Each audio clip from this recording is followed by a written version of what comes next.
Hello and welcome to HITC Sport, and what was that? Barcelona, I hope you were watching the Liverpool Roma game, because honest to God, hang your f***ing heads in shame. That was a Champions League semi-final. How the f*** did Liverpool score 5 goals? That defending was atrocious. My grandfather could have done a better job of defending those goals, and he's been in a coma for the last 6 weeks. Roma playing such a high line against Liverpool's attack, and especially when their defence consisted of Fazio and Kolarov, they might as well have just lined up against the wall and given Jurgen Klopp a gun. It was an absolute embarrassment. A Champions League semi-final, they looked like they wouldn't even make top half in the Premier League. Liverpool absolutely tore them to shreds. Mo Salah got 2, Roberto Firmino got 2, Sadio Mane get 1. But lads, it could have been 7. You would have thought the Italians would have learned not to shit the bed when they visit English grounds in the Champions League, but apparently not. I mean, to be fair, it would take a lot to become as embarrassing as that night they went to Old Trafford. When Michael Carrick is scoring 2 against you and looking like the second coming of Kaká. No wait, when Patrice Evra is scoring, no. When Alan Smith is scoring against you, despite having spent the last 18 months hobbling on one leg and crying into his morning sugar puffs, that's when you know. Anyway, prior to the game at Anfield, a minority of Roma fans acted like something out of The Walking Dead. Not sure why I'm referencing something I've never seen. That show is probably more comparable with their defending, to be honest, because I've heard it's a big pile of wank. There was violence. A Roma fan was seen carrying a hammer. Who brings a hammer to a football game? And one Liverpool supporter is lying in hospital after being stabbed. It goes without saying that I hope the poor lad is okay. I mean, he's still in hospital as far as I'm aware, but nobody should go to a football game and get attacked. It's an absolute disgrace. And I hope those Italians who did it are punished. Why would you fly halfway across Europe just to attack people at a game? And I hope that man makes a full recovery, and yeah, anyway, let's hope he does. But seriously, for Barcelona to get dumped out of this tournament by this shoddy team, it was like a heavyweight boxer getting knocked out by a drunken, unemployed hobo,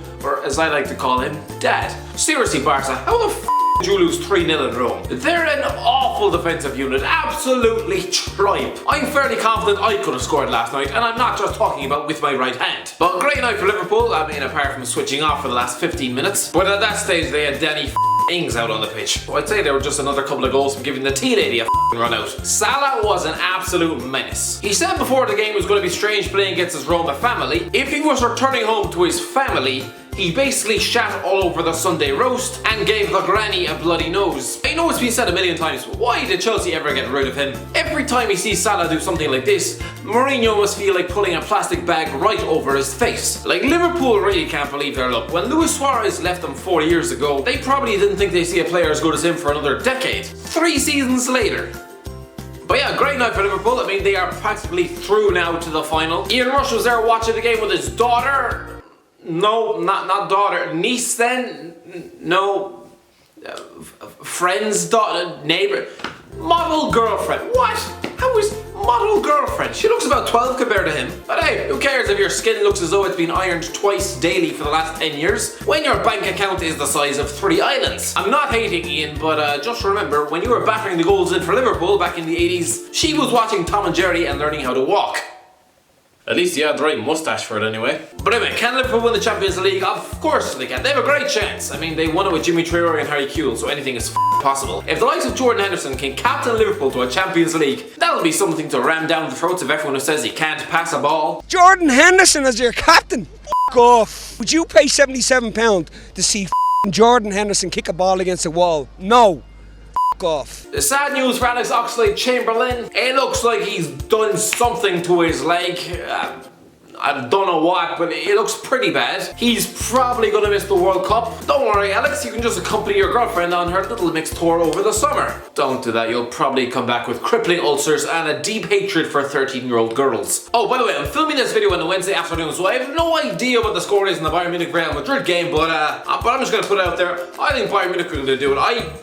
I'm pretty confident Bayern Munich have this one. Madrid have been poor all season. Come on, losing at Wembley? Not even West Brom managed that. Sneaking through the last round despite emptying their proverbial bowels all over the Bernabeu pitch. And don't even get me started on their La Liga form. 15 points by the side who were just knocked out by drunken pub team FC. The f***ing Roma fans are going to come after me.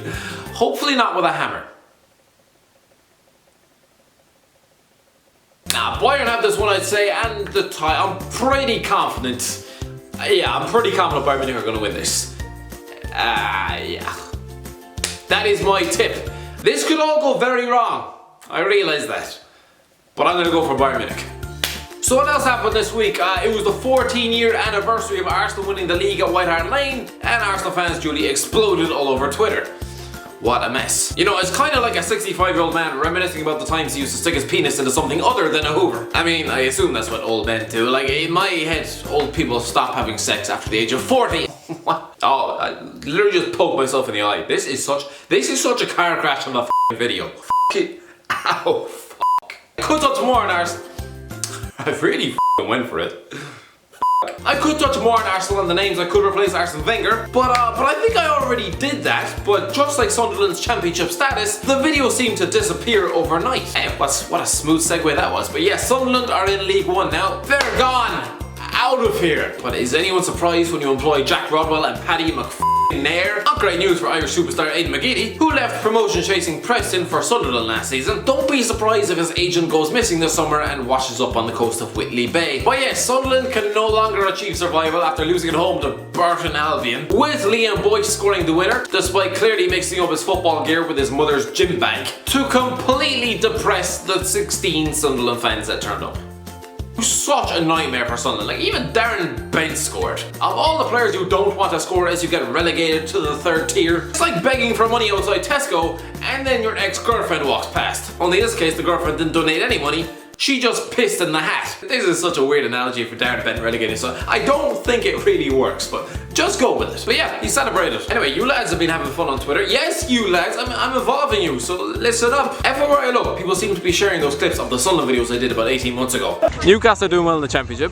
Don't swear at me. I don't mean to wind you up, but they're doing well. Don't even talk about them.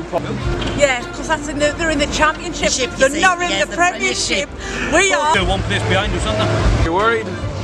Not worried at all. I think they're in a different league. I think if we were playing Rotherham, Burton Albion week in, week out, I think we'd be top of the league as well. I think I'd rather lose games in the Premier League than win games in the Champions League. I don't put my life, they won't come up. You put your life on that they won't come up. You'll probably be dead by May then.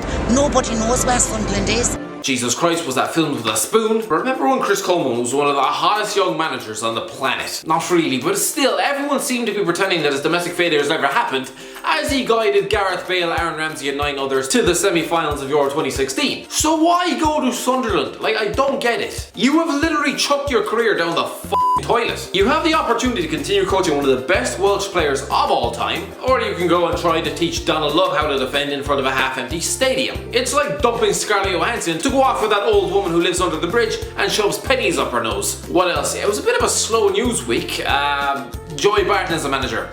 I actually do rate Barton. I think he's an interesting character to listen to. Like, there is no bullshit with him. Yes, he's made mistakes, like smashing his teammate's face into a mashed potato, beating up a kid outside McDonald's, or deciding that Newcastle was a better bet to win trophies than Man City. Hope he didn't place any money on it. Who would have thought 6 years ago, when Barton was almost having to get dragged off the Etihad pitch by security, that in 2018 he'd be a League One manager? It's like finding out that Raji, tough kid in school who spent his days snorting chalk ended up reproducing life forms a few years later. You just know that guy is going to end up dumping the kid in a bin within a few weeks. Let's hope Barton handles his responsibilities a little bit better, but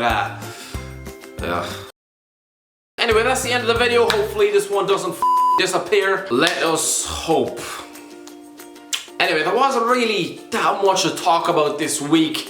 No, there wasn't. I mean, there was a bit of FA Cup, Premier League. Not much, you know. Hopefully there'll be more to talk about in the coming days. There'll definitely be a lot to talk about in a couple of weeks with the end of the season coming up, and with the World Cup, where I'm going to be smashing out videos every single day. That is going to absolutely kill me. So if you want to see me die, then look forward to June. Anyway, cheers for watching, guys. Don't forget to like, share and subscribe, and if you're already subscribed, smash the bell button for notifications. And as always, I'll talk to you in a while. Yeah, it's 9:25 and Bayern Munich are currently losing 2-1 to Real Madrid. So I think I might have got that one wrong. Basically, don't listen to me. Probably not the wisest thing to do when you're trying to build a YouTube channel on your opinion, but f it. Anyway, I've noticed that we still have not hit that 10-minute mark. So, ladies and gentlemen, Mr. Conway Twitty. I see the sparkling little diamond on your hand. It's plain to see that you already. Great, thanks Conway.